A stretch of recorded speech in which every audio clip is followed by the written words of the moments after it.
Assalamualaikum warahmatullahi wabarakatuh, seluruh sebangsa dan setanah air. Jumpa lagi di channel Jagat Lupitu. Semoga dalam keadaan sehat, tak kurang satu apa, rahmah barokah salam Allah curahkan untuk kita semuanya. Kembali saya hadir sampaikan pernyataan dari Gus Fuad Pleret terkait dengan tesis Kiai Haji Imaduddin Usman Al-Bantani. Beliau menyampaikan bahwa sebetulnya gampang bagaimana mengatasi para habaib yang saat ini sedang dikaji nasabnya tersambung atau tidak kepada Rasulullah SAW. Sulit lagi kepada mereka yang sudah terdoktrin, karena sesama muslim seperti Gus Fuad sendiri harus mempunyai trik tata cara untuk bagaimana secara personal, pendekatan-pendekatan, memberikan edukasi, pemahaman terkait dengan mahabbah-mahabbah yang sudah tertancap pada diri para muhibbinya. Lebih sulit lagi mereka yang menyatakan sapu barisan mendukung pro tesis Kiai Haji Imaduddin Usman Al-Bantani, tapi menggembosi dari dalam. Itu disampaikan oleh Gus Fuad Pleret terkait bagaimana ada seseorang atau beberapa orang, bahkan kelompok yang notabene mengaku sebagai pro tesis Kiai Haji Imaduddin Usman Al-Bantani, tapi di dalamnya justru memperlambat, menggembosi, seakan-akan mendukung, tapi justru malah mentahi. Nah, ini yang disampaikan oleh Gus Fuad Pleret terkait dengan bagaimana tesis Kiai Haji Imaduddin itu untuk diedukasikan kepada masyarakat luas. Tentunya hal ini sudah dikaji oleh Kiai Haji Nur Ihya, KRT Wirahadi Ningrat, Tubagus Nur Fadil, ya. Di samping ada ahli-ahli DNA, ya, seperti Dr. Sugeng dan lain sebagainya, yang mana mereka juga menguatkan terkait dengan tesis Kiai Haji Imaduddin Usman Al-Bantani.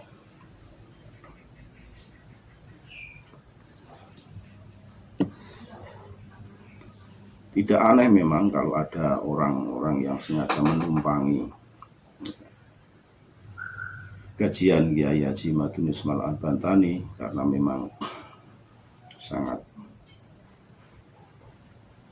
viral saat ini, apalagi nama seperti Gus Fuad Pleret, ya, Kiai Imad, Kiai Nur Ihya, KRT Wirahadi Ningrat, ya, terus Gus Fadil dan sebagainya, yang saat ini berkiprah menguatkan tesis Kiai Haji Imaduddin Usman Al-Bantani, sehingga wajar kalau Gus Fuad Pleret merasa memberikan peringatan agar waspada terkait hal ini, agar tujuan murni dari Kiai Haji Imaduddin Usman Al-Bantani untuk memberikan edukasi pembelajaran kepada masyarakat dikotori oleh oknum-oknum atau kelompok-kelompok yang tidak bertanggung jawab, yang hanya ingin mencari ketenaran, bahkan mencari materi terkait dengan hal tersebut, sehingga dipandang perlu Gus Fuad Pleret untuk memberikan warning, memberikan sebuah pemahaman pokok terkait tujuan perjuangan daripada tesis Kiai Haji Imaduddin Usman Al-Bantani, seperti terbentuknya Laskar Sabilillah Perjuangan Wali Songo Indonesia yang dikomandani oleh Gus Abbas Buntet Cirebon. Nah, ini untuk lebih jelasnya mari kita simak bagaimana penuturan Gus Fuad terkait hal tersebut. Segala hilaf mohon maaf, engkari hakamat nusantara milik kita. Assalamualaikum warahmatullahi wabarakatuh. Habib itu yang terbukti tidak tersambung sebagai keturunan Nabi Muhammad SAW, itu kalau kita perhatikan dengan jeli, dengan seksama, maka sebenarnya tidak ada yang bisa membantah gitu.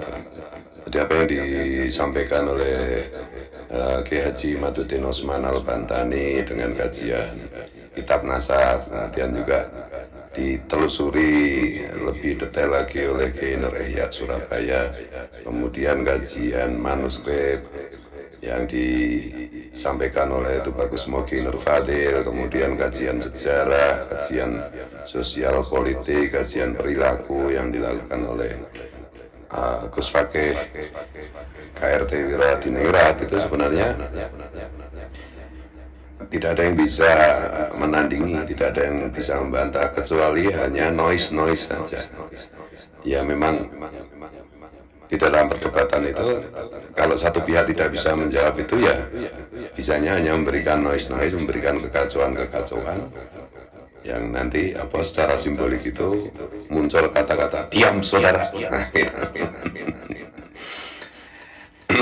Dan oleh karena itu, karena secara teks itu tidak lagi bisa dibalikkan keadaan, jadi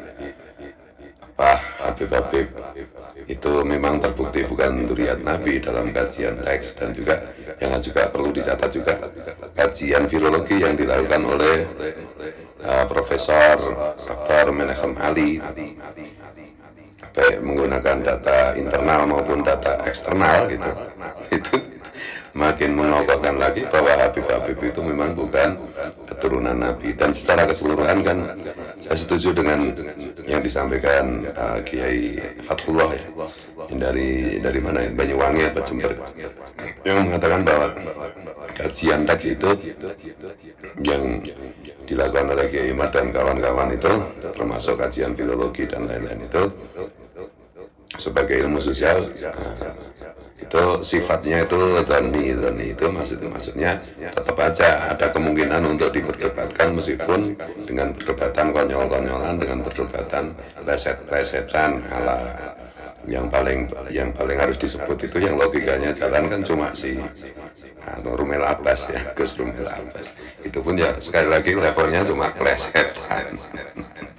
Nah, oleh karena itu kan beberapa minggu yang lalu saya sampaikan bahwa selanjutnya nanti kita tinggal tunggu aja setelah muncul buku-buku yang itu didasarkan pada tulisan Kiai Imad. Kita juga mengharapkan juga muncul buku-buku yang didasarkan pada pernyataan-pernyataan, kajian-kajian dari Tubagus Mogi, kemudian Kiai Nur Ihya, kemudian Gus Fakih, kemudian Profesor Dr. Menachem Ali, khusus untuk tulisan-tulisan Kiai Imad itu kan saya sarankan kepada beliau itu nanti bisa menjadi bahan disertasi untuk gelar doktor beliau gitu. Nah, selanjutnya tentu saja kita harus melangkah kepada dalil yang sifatnya qat'i, yang sifatnya pasti berdasarkan sains, berdasarkan ilmu pasti, yaitu kajian ilmu DNA yang selama ini juga sudah banyak yang melakukan. Di antaranya yang perlu kita sebut tentu saja yang paling intensif kan Dr. Sugeng Sugiarto, peneliti di BRIN, dan juga Dr. Arikin BRIN di Serpong ya. Kemudian ada beberapa teman beliau yang juga menguatkan mengenai kajian DNA Habib dari Yaman ini kan. Intinya hasil kajian, hasil tes DNA-nya yang sudah diambil sampel-sampel Habib di beberapa negara itu kan secara open posting sudah disampaikan bahwa haplonya itu G. Jadi mustahil itu Habib itu berdasarkan kajian DNA, mustahil itu Habib itu keturunan Nabi, itu mustahil. Mardudun jelas itu dari kajian tes DNA. Keturunan Nabi Ismail saja tidak, keturunan Nabi Ibrahim saja tidak apologi itu. Nah, persoalannya kan di dalam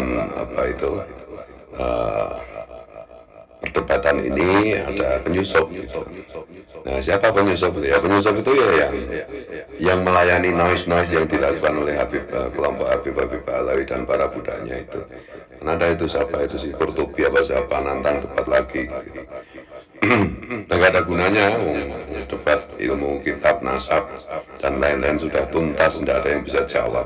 Rumel aja nggak bisa jawab, apalagi cuma Qurtubi dan yang lain. Saya nggak meremehkan Qurtubi ya, tapi level intelektualnya kan ya agak di bawah Rumel, jauh di bawah Rumel lah. Tuh. Dan yang melayani ya itulah penyusup sebenarnya. Ayo saya berani menghadapi Qurtubi, kapan debat jadwalkan, ini itu nah itu penyusup itu orang-orang yang sebenarnya tidak benar-benar memperjuangkan kesetaraan masyarakat kita, ya, tidak benar-benar melawan arogansi kelompok Habib yang terbukti bukan keturunan Nabi itu, tidak benar-benar berniat untuk membela kesetaraan umat Rasulullah, membela kebenaran, menghindarkan agama dari fitnah, dari kerusakan, memperjuangkan sejarah yang benar, karena juga sudah dirusak oleh oknum-oknum Habib, dan terlalu banyak oknumnya jadi dan terorganisir, sehingga tidak bisa juga dibilang oknum menurut saya dengan fenomena pembelokan nasab makam-makam leluhur bangsa Nusantara. Nah, yang melayani debat tantangan-tantangan yang dilakukan oleh budak-budak Habib itu, ya itulah penyusup. Nah, mereka mengklaim dirinya sebagai pembela tesis Kiai Imad, ya, membela berpegang teguh pada Kiai Imad, tesis Kiai Imad. Sebenarnya enggak, itu menurutku ya cuma pansos aja, cuma cari duit, cari popularitas, gitu loh. Waspadalah terhadap orang-orang yang seperti itu, yang pura-pura membela tesis Kiai Imad, menggunakan Kiai Imad untuk pansos mereka, tidak untuk mencerdaskan warga negara netizen bangsa Indonesia, tidak. Agendanya ya agenda pribadi aja, agenda popularitas, agenda cari duit, dan biasanya mesti malah nggak dapat duit, dan biasanya kalau dapat populer ya cuma sebentar kayak gitu ya. Jadi kemarin itu kan saya pikir ngadepi Habib-Habib itu gampang, yang agak berat itu ngadepi budak-budaknya yang sudah terlanjur disihir gitu. Tapi ternyata yang lebih berat lagi itu ya menghadapi penyusup gitu. Penyusup itu yang memecah belah, yang memecah belah barisan orang-orang yang memperjuangkan kebenaran. Yang miman haulakum min ahlil Madinah munafikun, ini ayat ini kayaknya relevan juga. Dan saya secara pribadi juga sudah menyampaikan ke teman-teman, wabil khusus kepada Kiai Imaduddin Utsman Al-Bantani, waspada loh dengan penyusup yang pura-pura membela tesis penjenengan, yang pura-pura setia pada penjenengan. Waspadalah, penjenengan itu cuma diperalat. Mereka tidak benar-benar membela umat Rasulullah, menegakkan kebenaran, meluruskan sejarah yang hendak dibelokkan, meluruskan sejarah Jatman, sejarah NU yang sudah mulai dibelokkan, meluruskan nasab leluhur yang sudah dipalsukan, meluruskan dzurriyyat Rasulullah yang benar-benar dzurriyyat Rasulullah, membela ajaran Rasulullah, membela kesetaraan dalam hidup bersama di dalam bingkai NKRI, Pancasila, Undang-Undang Dasar 45, Bhinneka Tunggal Ika. Waspadalah itu.